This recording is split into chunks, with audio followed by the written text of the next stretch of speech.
자, 우리 문제 1번부터 보도록 하시겠습니다. 자, 2019 개정 누리과정의 성격에 관한 내용인데, 자, 이런 성격을 묻는 문제는 기출도 많이 됐었어요. 그래서 성격을 묻는 문제를, 이제 뭐 우리가 이런 문제를 많이 풀어본 덕분에, 이제 그때 기출 됐을 때도 많은 선생님들이 답을 맞추셨어요. 자, 그래서 한 번 나왔으니까 그럼 안 나올까? 그런 건 아니고 또 나올 수도 있습니다. 자, 그래서, 일단 2019 개정 누리과정에 대해서 요새는 고정적으로 몇 문제 정도는 항상 나오고 있기 때문에 누리과정 좀 공부를 잘 해두시는 게 필요하겠죠. 자, 1번 보시면은 2019 개정 누리과정의 성격 중에서 한 가지를 설명하고, 몇 가지를 이제 설명하고 있는 거예요. 그러니까 2019 개정 누리과정의 성격이 여러 가지가 있는데 그 중에 한 가지를 설명하고 있다는 것입니다.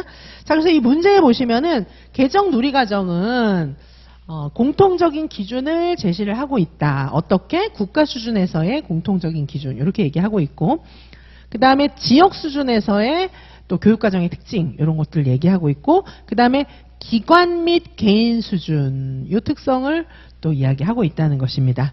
자, 그래서 국가 수준, 지역 수준, 기관 및 개인 수준 이렇게 이제 세 가지 차원을 우리 2019 개정 누리과정에서 이야기하고 있잖아요.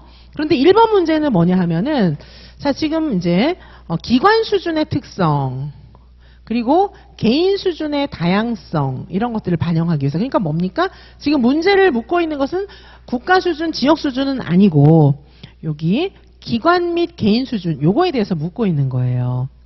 자, 그래서 이제 뭐 누리과정의 특성이 여러 가지가 있겠지만 요 가 지문은 누리과정의 그런 세 가지 차원, 국가, 지역, 기관 및 개인 요걸 묻고 있는데 그 중에서 기관 및 개인 요거에 대해서 문제를 내고 있는 겁니다. 자, 우리 기출도 요것만 물은 적이 있어요. 기관 여기 개인 요걸 빼고 기관 수준에서의 그런 이제 다양성을 추구한다. 뭐 이렇게 해가지고 그게 틀린 거였죠. 기관 및 개인이에요. 기관 및 개인. 자, 그러면 기관 수준과 개인 수준이 어떻게 다르냐? 그걸 설명하고 있는 것입니다. 자, 교사는 기관 수준에서의 특성을 어떻게 반영할 건가? 그리고 개인 수준에서의 특성을 어떻게 반영할 건가? 요거를 묻고 있는 것입니다. 자, 그래서 답을 보시면 요거 이제 선생님들께서 외우셨다면 기억이 나실 것 같아요. 기관 수준에서의 특성은 어떤 것입니까? 자, 요건 이제 굳이 내용을 다 쓰진 않았어요. 이 밑에 해설서에 보면 요 부분이 굉장히 자세하게 나와 있습니다.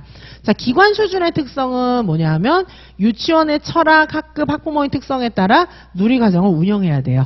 자, 이 유치원 전체에서 유치원의 철학, 학급, 학부모님들도 사실은 지역별로도 다르고, 여기가 이제 농촌이냐, 어촌이냐, 도시냐, 지역에 따라서 사실은 굉장히 부모님들의 특성도 기관마다 또 다를 수도 있어요. 뭐 기관도 굉장히 다양하잖아요, 그렇죠? 자, 그래서 기관의 특성을 반영하는 유치원의 철학, 학급의 특성, 그리고 학부모님들 전체로 봤을 때 좀 특성이 있을 수도 있잖아요. 자, 이런 것들을 생각하면서 기관 수준의 특성을 반영해서 운영해야 된다는 것이고, 그 다음에 개인 수준, 요게 이제 사실은 기관 및 개인 이렇게 묶여 있지만, 자, 개인 수준의 다양성은 학급 유아의 연령, 우리 반이 5세 반이냐, 뭐 3세 반이냐 이런 거에 따라서 애들도 다르잖아요. 그리고 개별 특성, 연령에 따라서도 차이가 있지만 아이들이 갖고 있는 한 명 한 명의 고유한 그런 성격이라든가 이런 게 있잖아요. 자, 그리고 발달 수준, 즉 여기서 키워드는 개인차 이렇게 볼 수가 있죠. 자, 개인차를 반영하는 그런 교육과정 운영을 해야 된다 이렇게 볼 수가 있습니다. 자, 그래서 문제에 나와 있는 것은 지금 기관 및 개인 수준 이렇게 되어 있지만 사실은 기관 수준의 그런 특성을 반영하는 거랑 그 다음에 개인 수준의 특성을 반영하는 거랑 좀 다른 거예요. 선생님 입장에서는. 자, 그래서 이런 내용들을 묻고 있는 것입니다. 기관 수준의 특성, 개인 수준의 다양성, 개인 수준의 특성을 다양성이라고 할 수가 있죠. 자, 이렇게 이거는요 해설서에 그대로 나와 있어요. 자, 해설서에 나와 있는 표현 그대로입니다. 자, 우리가 해설서를 정말 열심히 공부하셔야 하고요. 요즘에는 해설서를 고시문만 외워서 이렇게 쓸 수가 없고 전체적인 그 설명 부분은 꼭 봐야 되도록 그렇게 문제가 나고 있죠. 자, 그 다음에 2번 문제 보시겠습니다. 나는 2019 개정 누리과정의 성격에 관한 내용을 설명한 거예요. 자, 뭐 가와 나는 다 2019 개정 누리과정의 성격에 해당하는 것인데, 자, 그랬을 때 여기 괄호 안에 들어갈 용어를 쓰라는 것입니다. 괄호가 두 개잖아요. 동그라미 1도 있고 동그라미 2도 있습니다. 자, 유아는 나 지문 보시면 스스로 자신이 할 수 있는 일을 하고 싶은 일을 선택하면서 자신의 선택과 결정에 책임을 지는 경험을 하면서 뭐를 길러요? 자, 책임을 지는 경험, 이런 것들을 하면서 자율성을 길러 나가는 것입니다. 자, 여기서 자율성이라고 하는 것은 자기가 하고 싶은 일을 스스로 선택하는 거예요. 그리고 그거에 대한 결과도 전적으로 내가 책임지는 거예요. 그런 게 이제 자율성입니다. 자, 이것도 해설서에 나와 있는 그런 용어 그대로예요. 자, 아이들이 하고 싶은 일을 선택하는 거예요, 스스로. 그리고 그 선택과 결정에 책임지는 거, 요게 바로 자율성이라는 겁니다. 자, 유아 입장에서의 자율성이에요. 자, 그쵸? 그리고 그 다음에 보시면은, 유아는 호기심을 가지고 주변 세계를 탐색하고 탐구하고 재미있게 상상하고, 자, 이런 것들은 창의성하고 관련이 사실 되어 있는 것입니다. 그러면서 놀이를 변형하고 창조한다. 변형하고 창조한다. 자, 요거는 창의성에 해당하는 것입니다. 창의성이란 아이들이 탐색하고 탐구하고 재미있게 상상하고 변형하고 창조하고 이런 것들을 다 포함해서 창의성이라고 할 수가 있겠습니다. 자, 그래서 선생님들께서 자율성과 창의성, 자, 이런 내용들을 사실 누리과정에서 굉장히 강조하고 있잖아요. 그래서 이 정도의 문구들은 자율성이라는 게 어떤 뜻인지, 창의성이라는 게 어떤 뜻인지 좀 봐두셔야 하겠습니다. 자, 그 다음에 3번 문제 계속해서 보도록 하시겠습니다. 자, 여기 3번 문제입니다. 3번 문제 보면은 여기 가 지문 보시면 유아들이 종이에 길 그리기 놀이를 하고 있죠. 그래서 우리 동네 길은 달팽이 같아 막 이러면서 막 우리 동네 길에 막 관심이 많은 거예요. 자, 요거는 이제 이어지는 길을 해서 막 테이프 붙이고 막 이런 그 놀이 있잖아요. 자, 그 놀이하고 관련이 있는 내용입니다. 자, 그래서 놀이는 이제 바닥에 테이프로 길 만들기 형태로 확장됐어요. 자, 처음에 아이들은 그냥 스케치북이나 이런 데다가 길 그리기 놀이를 했어요. 길 그리기 놀이를 하다가 책상에서 여기 큰 길도 있지, 작은 길도 있지, 막 이러면서 달팽이처럼 막 길이 이렇게 돼 있어. 막 이렇게 놀이를 하고 있었던 거예요. 그러다가 길을 막 더 그려보고 싶은 거죠. 근데 바닥에다 막 크레파스 같은 거 갖고 막 칠할 수는 없잖아요. 그래서 바닥에 테이프로 길 만드는 형태로 이제 확장이 되었었어요. 자, 그래서 선생님에게 아이들이 점점 더 큰 종이를 요청했어요. 선생님, 더 큰 종이 주세요. 더 큰 종이 주세요. 막 이렇게 요청을 한 거예요. 자, 교실 안에 큰 종이를 놓을 공간이 부족해요. 이런 것들을 아이들이 또 이야기했어요. 더 큰 종이 주세요. 더 큰 종이 주세요. 그런데 큰 종이는 몇 명만 놓으면 교실이 꽉 차잖아요. 그래가지고 선생님 이제 종이를 놓을 데가 없어요. 막 애들이 이렇게 요구를 한 거예요. 자, 그랬을 때 우리 학급의 공간을 어떻게 확장해야 될까? 이게 이제 선생님 생각이거든요. 자, 어쨌든 분명한 거는 지금 공간이 좁아요. 그래서 애들이 선생님 넓혀주세요 막 이런 요구를 하고 있어요. 그러면 선생님이 어떻게 확장하지? 이렇게 이제 교육적 의문을 가지게 된 것입니다. 자, 그러면 요 밑에 있는 이제 3번 문제를 보도록 하시겠습니다. 3번 문제에 보시면은 김 교사가 놀이를 지원하기 위해서 흥미 영역, 자, 흥미 영역과 그 다음에 놀이 공간, 자, 이 두 가지에 대해서 어떻게 지원할 수 있는지. 그러니까 답은 어떻게 나와야 됩니까? 여기 흥미 영역에 관한 거 하나, 그리고 놀이 공간에 관한 거 하나, 이렇게 쓰는 게 자연스럽겠죠. 물론 문제에는 각각 쓰시오 뭐 이렇게 안 나와 있어도 힌트를 주고 있는 거예요. 놀이 공간과 여기 흥미 영역에 대해서 찾아야지 놀이 공간에 대해서만 두 개 다 찾으면 답이 안 나올걸? 이렇게 딱 얘기해주고 있는 거예요. 자, 그러니까 쉽게 답을 쓰려면 흥미 영역에 관한 거 하나, 놀이 공간에 관한 거 하나 써야 되는 거예요. 자, 근데 흥미 영역에 대해서만 두 개를 써도 답은 되지만은, 답은 돼요. 여기 간점하겠다는 얘기가 없잖아요. 왜냐하면 각각 쓰시오 이런 얘기가 없으니까. 근데 그러면 힘들걸? 이렇게 문제에서 얘기하고 있는 거예요. 자, 그래서 흥미 영역 하나, 놀이 공간 하나 이렇게 쓰면 이제 자연스러운 거예요. 그리고 뭘 해야 됩니까? 이제 각각 흥미 영역 하나, 놀이 공간 하나, 방안을 제시해야 되는 거예요. 근데 합해서 두 가지죠. 방안을 제시하고 우리 작년처럼 이유를 이유 설명 대잔치 우리 작년에 그렇게 났잖아요. 자, 이유를 설명하는 내용까지 이렇게 들어가 있는 거예요.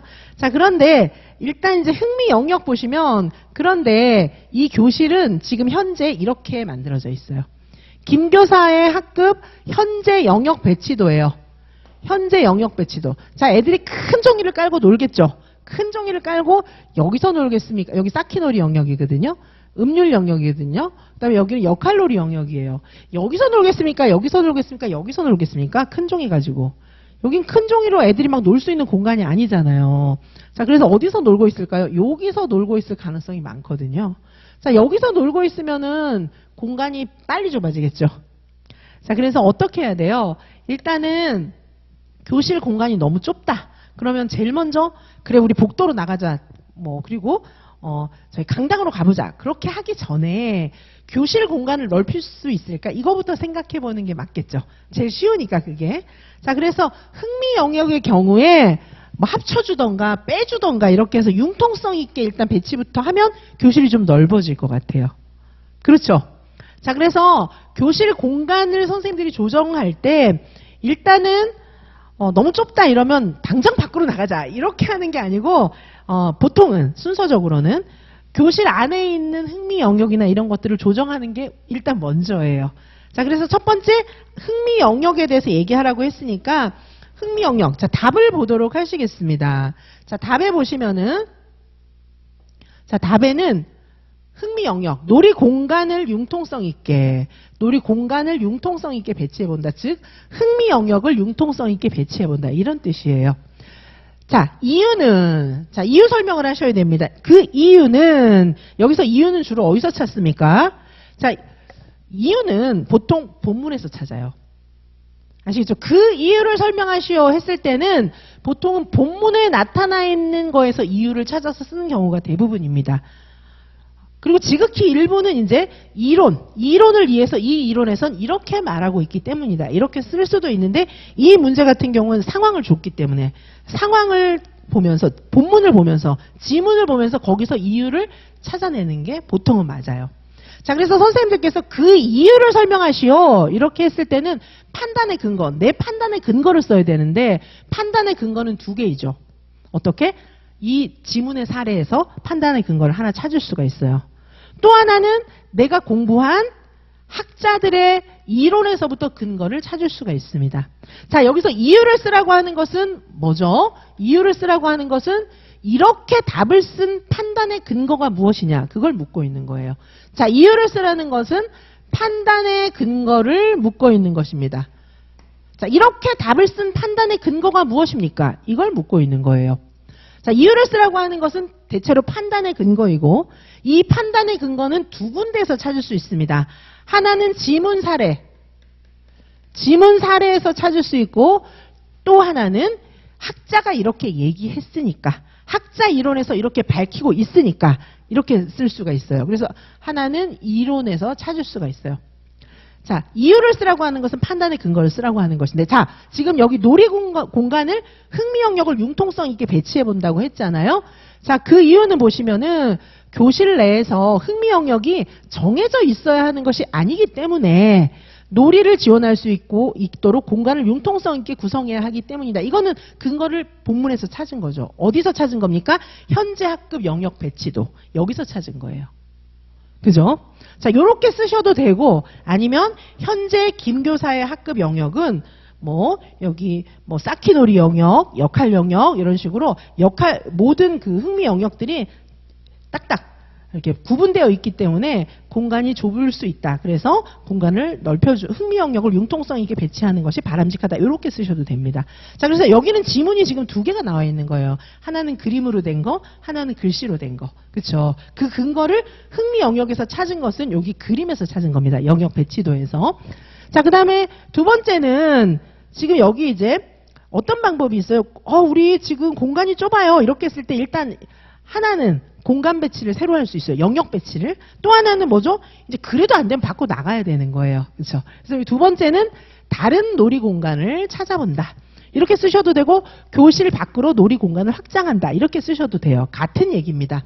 자, 그 이유는 자 이제 교실이 좁기 때문에 입구, 교실, 현관 입구, 교실과 교실 사이 이런 여러 가지 유아의 놀이 공간이 다 될 수가 있기 때문이다. 그리고 아이들은 우연히 발견한 공간을 더 좋아하기 때문이다. 이건 어디서 찾은 거예요? 이 이유를 어디서 설명한 것입니까? 이론에서. 자, 이 경우는 이론, 즉 이론인데 이거는 해설서, 학자의 이론이라기보다는 해설서의 지침에서 찾은 겁니다. 자, 그래서 선생님들께서 이유를 설명할 때 항상 생각할 거는 이론에서 찾거나 아니면 지문 사례에서 찾거나 둘 중에 하나를 생각하시면 이유를 잘 쓰실 수 있을 겁니다. 이유는 뭘 묻고 있는 거죠? 이 답을 쓴 이유가 뭐야? 근거가 뭐야? 요걸 묻고 있는 거예요. 자, 그리고 그 외에 다른 답도 된다는 거예요. 어떻게? 놀이하는 공간을 넓혀본다. 유아에게 공간 배치의 주도권을 주어본다. 이거 다 뭐죠? 이론에서 근거를 찾은 거예요. 어떤 이론? 해설서. 그렇죠? 해설서에서 놀이 공간에 대해서 이런 지침을 주고 있기 때문입니다. 자, 2019 개정 누리과정 해설서에서는 교수학습 편에서 교수학습 실천하기, 놀이공간, 요런 부분에 대해서, 놀이공간에 대해서, 지금 답과 같이 이렇게 설명하고 있어요. 자, 해설서, 실행자료집 보시면은, 교수학습 편에 보면은, 놀이공간에 관한 얘기들이 자세하게 나와 있습니다. 자, 그래서 제 책, 해실이 한 권에 끝내기 책 있잖아요. 그 책에 보면 자세하게 정리가 되어 있고, 우리는 사실 이런 문제 많이 풀었고, 공간에 대해서 제가 정리를 이전에 진짜 많이 해드려서 여기다가는 그냥 간략하게 줄였어요. 자, 이렇게 답을 좀 확인하시기 바라고요. 자, 그 다음에 4번 문제 또 보도록 하시겠습니다. 자, 나에서 교사가 유아의 자유로운 놀이를 확장해주기 위해서 안전에 관한 윤교사의 대화 내용을 정정하고, 자, 윤교사가 뭔가 좀 안전에 대해서 틀린 얘기를 하고 있나 봐요. 사실은 김 교사도 바깥 놀이를 2시간씩이나 할 필요가 있을까요? 뭐 이렇게 얘기를 하고 있으니까 2시간 이상 2시간 정도씩 해도 괜찮은 거잖아요. 좀 좋잖아요. 오래 할수록. 그러니까 이걸 정정할 수도 있겠지만은 요 밑에 요 문제에 보시면은 안전에 관한 거라고 얘기를 하고 있죠. 그렇죠? 자, 그래서 안전에 관한 내용 중에서 틀린 내용을 찾아야 돼요. 그러니까 교사들이 틀린 내용을 많이 얘기를 할 수도 있어요. 그런데 반드시 안전에 관한 내용이어야 한다. 요거를 이제 좀 밑줄을 그어놔야 되겠죠. 안전. 틀린 내용을 써라. 막 문제 읽다 보면 막 까먹을 수 있거든요. 그러면 안 되고 안전에 관해서. 자, 그래서 여기 뭐라고 하고 있습니까? 바깥놀이 공간이 안전을 충분히 점검할 수가 없기 때문에 교사의 시야에 다 들어오지 않는다. 넓은 데서 애들이 어디 나무 밑에 숨어 있는지 알 수가 없잖아요. 그럴 경우에 유아의 놀이를 중단하더라도 교사의 시야에 다 들어오게 하는 게 좋다. 뭐 이렇게 얘기하고 있죠. 자, 여기 보시면 자, 바깥놀이요. 윤교사. 자, 윤교사의 말 중에서 여기 지금 문제가 어떻게 되어 있습니까? 안전에 관해서 윤교사의 내용을 정정하고 그 다음에 또 그 이유도 설명해야 돼요. 이유는 지문에서 찾거나 이론에서 찾아서 설명하시면 되고 그 다음에 또 한 가지 문제는 실내놀이와 바깥놀이가 어떻게 다른지 그걸 서술하는 거예요. 그래서 문제가 두 가지죠. 그렇죠? 자, 그랬는데 윤교사가 지금 뭐라고 얘기를 하고 있습니까? 윤교사가 교사의 시야에 다 들어오지 않을 때가 있다. 그런데 교사의 시야에 다 들어오게 해야 한다. 이렇게 얘기하고 있죠. 이거 선생님들이 기존에 공부하셨을 때 대원칙이잖아요. 교사의 한눈에 다 들어와야지 된다. 그런 거 많이 공부하셨죠? 기억 안 나십니까? 그러니까 최근에 공부하신 선생님들은 좀 기억이 안 나실 수 있지만 임용 공부한 지 오래되신 선생님들은 이런 게 공간 운영의 원칙에 있었던 걸 기억을 하실 거예요. 한눈에 들어와야 돼요. 교사의 한눈에 애들이 다 들어와야 돼요. 옛날에는 그렇게 얘기했어요. 그런데 우리 이해자료집 묻고 답하기에서는 그렇게 말하지 않고 있어요. 자, 그래서 여기서 더군다나 바깥놀이 갔는데 어떻게 한눈에 다 들어옵니까? 바깥놀이 무리지어서 애들이 놀고 있을 텐데. 그러면 애들 막 다쳐도 된다. 교사 눈에 안 들어오니까. 그런 건 아니고 사전에 스스로 안전을 통제할 수 있는 안전 규칙을 만들고 그거에 대해서 충분히 공유하고 선생님이 돌아다니면서 또 보셔야 되겠죠. 한눈에 다 들어오지 않아도 된다고 이야기하고 있어요. 우리 이해자료집 묻고 답하기 편에서는. 자, 그래서 여기서는 시야에 다 들어오게 해야 된다. 뭐 이렇게 얘기하고 있고 그 다음에 뭐 놀이라고 하는 측면에서 바깥놀이, 실내놀이 다 마찬가지니까 실내놀이만 해도 될 것 같습니다. 이것도 좀 아니잖아요. 가능하면 애들 바깥에 데리고 나가서 생태, 뭐 자연환경, 자연 속에서 좀 놀 수 있는 기회를 주는 것이 더 좋은 거잖아요. 되게 이상한 얘기 많이 했는데 윤교사는 그중에서 안전에 관한 거니까 요 얘기를 교사의 시야에 무조건 다 들어오게 해야 된다. 요게 답이 돼야 될 것 같죠. 자, 이해되시죠? 그쵸? 자, 그래서 여기 답 내놓은 거를 보도록 하시겠습니다. 자, 보시면은 자, 여기 안전이 확보된다면 이런 공간에서의 놀이를 허용할 수 있다. 고치라고 했잖아요. 고치라고 했기 때문에 이해 자료집대로 고친 거예요. 안전이 확보된다면 여기 단서는 있어요. 안전이 확보된다면. 안전이 확보 안 되면 한눈에 들어와야 돼요. 근데 위험한 공간이 그렇게 많은 건 아니잖아요. 웬만하면 다 안전해요. 낭떠러지 이런 데 데려가는 게 아니잖아요. 애들을. 그냥 공원이나 이런 데 데리고 나가는 거기 때문에. 그리고 대체로 이제 애들 데리고 가는 곳은 차가 막 왕래하고 이런 데가 아니잖아요. 그러니까 뭐 나무, 풀, 뭐 이런 거, 잔디 뭐 이런 거 있는데 데리고 나가니까 이제 사전 답사를 해야죠. 그래서 그리고 애들하고 미리 가볼 필요도 있어요. 한번 보고 우리 여기 안전하게 하려면 어떻게 해야 되지? 막 가보고 얘기를 하고 막 영상으로 보여주거나 뭐 이렇게 하면서 얘기를 해보고 우리 여기는 가면 안 돼. 여기 이렇게 놀아야 돼. 미리 사전에 얘기를 다 해봐야 되는 거죠. 자, 안전이 확보된다면 이런 공간에서 놀이를 허용할 수 있어요. 그 다음에 그 이유는 유아가 자유로움을 느끼는 공간일수록 이거는 어디서 나온 거예요? 이거는 해실이 우리 이해 자료집에서 근거를 찾은 겁니다. 이론에서 근거를 찾은 거예요. 이거는 그렇죠? 이게 틀린 이유는 이렇게. 자, 유아가 자유로움을 느끼는 공간일수록 놀이의 변형과 확장이 풍부해질 수 있습니다. 자, 애들이 선생님 눈에만 다 들어와야 돼. 여기서만 놀아 이러면 재미없잖아요. 자, 그런데 좀 넓은 공간에서 애들이 선생님 눈에도 안 보이고 막 이러면 자유롭잖아요. 우리만 있어! 이러면 되게 자유로운 거거든요. 근데 다치지 않게 미리 다 얘기했어야 돼요. 애들도 내가 다치고 싶다 이런 애들은 없어요. 자, 그래서 여기 자유로움을 느끼기 때문에 놀이가 훨씬 확장될 수 있다는 겁니다. 그리고 유아가 사물과 우연한 만남 뭐 이런 게 나타날 수 있어요. 낯선 공간이니까 이게 뭐야? 우리 교실에는 없었는데 여기 공벌레가 있네. 막 이런 것도 가능하잖아요. 그리고 아이들이 다양한 놀이를 할 수 있기 때문인데 이 답은 이해자료집에 묻고 답하기에 나와 있어요. 답의 근거는 이해자료집, 즉 이론에서 찾은 겁니다. 자, 그 다음에 동그라미 2번 보시면은 바깥놀이와 실내놀이가 다른 점, 즉 바깥놀이의 상대적인 장점을 쓰라는 얘기겠죠. 실내에 비해서 바깥놀이가 좋은 점이 뭐냐, 요걸 쓰라는 거예요. 바깥놀이 좋은 점은 엄청 많잖아요. 그 중에 한 가지를 쓰면 다 답이 됩니다. 이거는. 자, 그런데 제 답은 어떻게 써 있습니까? 바깥놀이 나가면 오감을 더 활용할 수 있다. 어떻게요? 바람이 이렇게 쌩 불면 내 볼을 막 스치잖아요. 그리고 뭐 이렇게 솔방울 막 이런 솔냄새, 냄새 이런 게 막 나기도 하잖아요. 코로 냄새 맡기도 하고. 그리고 막 소리도 들리고 새가 짹짹거리는 소리 이런 것도 막 들리잖아요. 오감을 사용할 수 있고 그리고 더 적극적으로 몸을 이용해요. 교실에서 뛰면 막 안 되는데 좁으니까 뛰면 벽에 팡 부딪히잖아요. 근데 훨씬 넓으니까 막 뛰어다닐 수도 있고 막 이렇잖아요. 자, 저는 이런 장점을 썼습니다. 근데 그 외에도 바깥놀이에 나가면 장점이 굉장히 많고 바깥놀이의 장점, 실루엣 교실이라고도 해요. 실루엣 교실의 장점이 해실이에 엄청나게 많이 나와 있습니다. 생각나는 거 쓰시면 이거는 열린다. 다 답이 되는데 이럴 때 어떻게 쓰셔야 되죠? 문장이 되게 알아보게.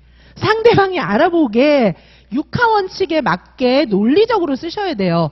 왜 그럴까요? 자, 선생님들 1차 시험 봐서 1차 시험 붙어갖고 2차 시험 보러 갔어요. 면접관이 물어봐요. 그런데 키워드만 막 나열을 하고 답을 했는데 무슨 말인지 못 알아듣겠어요. 그러면 합격할 거라고 생각하십니까? 떨어질 거라고 생각하십니까? 당연히 떨어져요. 그죠? 근데 1차 문장은 막 써도 붙을 거라고 생각하십니까? 그건 무슨 근거예요? 아니에요. 자, 그래서 선생님들께서 여기에다가 같은 말을 쓰실 때 알아보게 쓰셔야 돼요. 그거는 최소한의, 말 안 해도 최소한의 원칙이에요. 막 단어만 막 붙여갖고 아무 말이나 쓰고 합격하기를 기다리시면 안 되는 겁니다. 자, 여기 보시면은 유아는 우리 문장 주어 있잖아요. 유아는 자, 숲과 같은 바깥 놀이터에서 오감을 사용하고 유아는 사용하고 그리고 여기에 사실은 유아는이라고 하는 단어가 이제 생략된 거죠. 주어가. 유아는 이용한다. 자, 주술 관계가 명확하잖아요. 주술 관계가 명확하고 문장이 엄청나게 길고 막 이렇진 않잖아요. 잘라도 돼요. 유아는 숲과 같은 바깥 놀이터에서 오감을 다양하게 사용할 수 있기 때문이다. 여기까지만 써도 답은 돼요. 근데 이제 좀 더 쓰고 싶으니까, 점수 더 받으려고 더 쓰고 싶으니까, 그리고 유아는 적극적으로 몸을 사용할 수 있기 때문이다. 이렇게 쓰셔도 돼요. 자, 그래서 한 문장에 다 쓸 필요 없고, 여기 뭐 굉장히 어려운 단어 있습니까? 아니잖아요. 그냥 쉽게 쓰시면 돼요. 쉽게. 내 수준에서 쉽게 쓰시면 됩니다. 자, 그래서 육하원칙에 맞게끔, 육하원칙 뭐죠? 누가 언제 어디서 무엇을 어떻게 했는지, 어떻게 대신에 왜 했는지 쓰셔도 괜찮아요. 명확한 문장을 쓰시고 그게 예의 바른 거예요. 자, 시험지가 인사할 수 없잖아요. 시험지에 굉장히 누가 언제 어디서 무엇을 어떻게 했는지를 명확하게 딱 쓰는 거, 그게 예의 바른 겁니다. 자, 우리가 면접 가서 면접관이 뭘 물어봐요. 그러면 뭐 면접관이 선생님은 뭐 유아교육이 뭐 왜 중요하다고 생각해요? 이러면 애들이 필요하니까. 이렇게 답하는 사람 없잖아요. 명확한 문장으로 딱 정확하게 답하잖아요. 근데 왜 1차 답안지는 왜 그렇게 안 써도 합격할 거라고 생각하시는지. 왜냐하면 선생님들 답안지를 받아보면 희한하게 써놓고 말을 다 쓰지도 않아요. 우리가 왜 유아들 언어지도 할 때 유아들 이렇게 문장 완성시키면서 선생님이 다시 얘기해주고 이렇게 하잖아요. 유아처럼 답을 써놓은 분들이 많다니까요. 그러고도 합격하기를 바라면 안 돼요. 정확한 문장으로 마침표를 딱 찍어주시기 바라겠습니다. 뭐 어려운 것도 아니에요. 그냥 문장을 어렵게 쓰지 않아도 돼요. 쉽게 써도 좋으니까 문장을 상대방이 읽고 답을 읽고 무슨 말인지 알게만 쓰셔야 돼요. 무리한 요구입니까? 아니잖아요. 상식으로 돌아가셔야 돼요. 상식으로 돌아가셔서 알아들을 수 있는 말을 쓰셔야 되고요. 문장은 2-3개로 쪼개도 괜찮아요. 그것이 이 답안은 내가 알고 있다는 걸 명확하게 보여주는 거예요. 나는 이거에 대해서 이렇게 정확하게 알고 있습니다. 그걸 보여주는 거예요. 자, 그렇게 쓰시는 데는 뭐 문장을 갈라서 쓰셔도 되고 답이 길어져도 되고 짧아져도 되고, 그런데 내가 알고 있다는 게 정확하게 드러나면 되는 거예요. 아셨죠? 자, 그래서 여기까지 보시고 조금 쉴 건데, 자, 여기 보시면 이 내용까지 한번 좀 보도록 하시겠습니다. 자, 여기 놀이 이해 자료집에 보면, 놀이 이해 자료집에 놀이에 대해서 묻고 답하기, 여기에 보면은 놀이 규칙 뭐 이런데 이제 묻고 답하기에 나오고 있어요. 자, 교사가 질문했어요. 교사의 시선이 미치지 않는 공간에서 애들 놀게 해도 괜찮을까요? 이렇게 물은 게 나와요. 자, 이거는 왜 Q&A는 좀 중요한 거 빼놓은 거잖아요. 이해 자료집에 Q&A가 있는데 그거를 안 보고 시험장 들어가시면 안 되죠. 자, 거기에 보면은 교사가 이렇게 질문했어요. 그래서 해설서가 이해 자료집 이렇게 답하고 있습니다. 안전이 확보된 공간에서는 허용할 수 있다고 생각합니다. 이해 자료집에 허용한다는데 나는 안 된다고 할 수 있습니까? 이해 자료집에 허용한다고 했으면은 맞는 거예요, 그게. 자, 그리고 그 속에서 우연한 만남, 다양한 놀이를 할 수 있고, 이거 이해 자료집 문장 그대로입니다. 제가 각색한 게 아니에요. 그대로 갖고 온 거예요. 자, 그리고 놀이의 변형과 확장이 더욱 풍부하게 이루어질 수 있기 때문입니다. 자, 이해 자료집에서, 놀이 이해 자료집에서 이렇게 얘기하고 있어요. 그 다음에 동그라미 2번 문항에 관한 것도 놀이 이해 자료집 역시 Q&A 묻고 답하기에 보면 풍부한 놀이 자료의 의미, 여기서 바깥에 나가면 되게 좋다는 거예요. 어떻게? 오감을 사용할 수 있고 적극적으로 몸을 이용할 수 있다. 저는 여기까지 답을 썼는데 선생님들은 이 밑에 있는 거 쓰셔도 괜찮아요. 바깥 공간은 유아의 몸과 마음을 자유롭게 한다. 자연물의 변화를 볼 수 있다. 왜냐하면 봄, 여름, 가을, 겨울마다 자연물이 다 바뀌잖아요. 자, 그리고 바깥은 그래서 이런 것 때문에 유아가 놀이하기에 굉장히 좋은 공간이다. 이렇게 설명을 덧붙이시면 좋겠습니다. 자, 그래서 이 문제까지는 이해 자료집에 묻고 답하기 문제인데 나 이런 거 처음 봤는데 그럼 공부 너무 안 하신 거예요. 이해 자료집에서 티나게 Q&A 딱 해놨는데 그거 안 보고 시험장에 들어가시는 거는 무슨 심리예요? 자, 그래서 해실이 자세히 보시고 요 지침들을 명확하게 쓰시면 됩니다. 자, 지금 앞 시간에 우리 지금 잠깐 몇 문제 이제 첫 시간이라 좀 더욱더 천천히 풀어봤는데 그 이유를 설명하시오. 그런 문제는 그 이유를 그 이유가 뭐예요? 여기서 그는 뭐예요? 당신이 답 쓴 그 이유. 그걸 묻는 거예요. 선생님은 왜 이렇게 답을 쓰셨습니까? 그걸 묻고 있는 건데, 일단 답을 썼잖아요. 그럼 그 이유는 보통 어디서 찾죠? 선생님은 왜 그렇게 판단했어요? 그 이유는 첫 번째는 본문에서 이렇게 클루가 있으니까. 이렇게 쓸 때가 있어요. 두 번째는 내가 공부한 이론, 오늘은 해시리에서 그 근거를 찾는 거였어요. 내가 공부한 이론에서 이렇게 얘기했으니까. 이렇게 근거를 두 가지로 찾을 수가 있습니다. 자, 그리고 답을 쓰실 때는 육하 원칙에 맞게 쓰셔야 돼요. 키워드 물론 들어가야 되고요. 육하 원칙에 맞게. 누가 언제 어디서 무엇을 어떻게 했는지 상대방이 알아볼 수 있게. 서답식 답은 뭐라고요? 나는 이렇게 알고 있어. 이걸 알려주는 거예요. 물론 채점자는 다 알고 있죠. 채점자 다 아니까 대충 써도 알겠지? 채점자는 다 알죠. 그런데 이 시험은 선생님이 알고 있는지를 묻고 있는 거예요. 그래서 나는 이렇게 정확하게 안다는 걸 보여주는 것이 서답식 답안이라는 걸 기억해 주시고 잠시 쉬면서 미리 예습을 조금 하시고요. 이따가 제가 또 뒷 문제 또 풀어보도록 하겠습니다. 잠시 휴식하실게요.